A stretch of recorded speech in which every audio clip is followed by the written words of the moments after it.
ای مؤمنان، یهود و نصارا را دوست مگیرید، یعنی تکیهگاه خود قرار ندهید. بعضشان دوست یعنی تکیهگاه بعضی دیگرند، و کسی از شما که به دوستی به آنها رو می آورد بیگمان وی از آنهاست.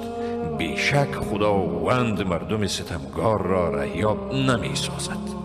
آنهایی را که در دلهایشان بیماری است می بینی که به سوی یهود و نصارا می شتابند، می گویند می ترسیم مبادا مصیبتی به ما برسد.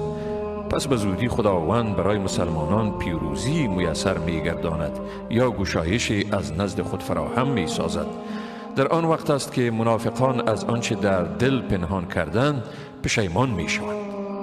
مؤمنان می گویند آیا اینها همان کسانی اند که با تأکید به نام خدا سوگند یاد می کردند که واقعا آنها با شمایند؟ اعمالشان هبطه شد و زیانکار شدند.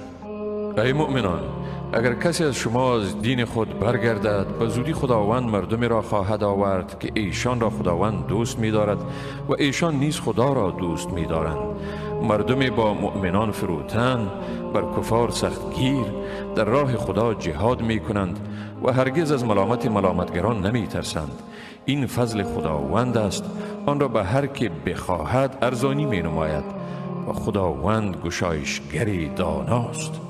بیگمان دوست واقعی شما خدا، پیامبر او و مؤمنانند، آنهایی که نماز را به تمام و کمال ادا می کنند، زکات می دهند و در پرستش خدا فروتن می باشند.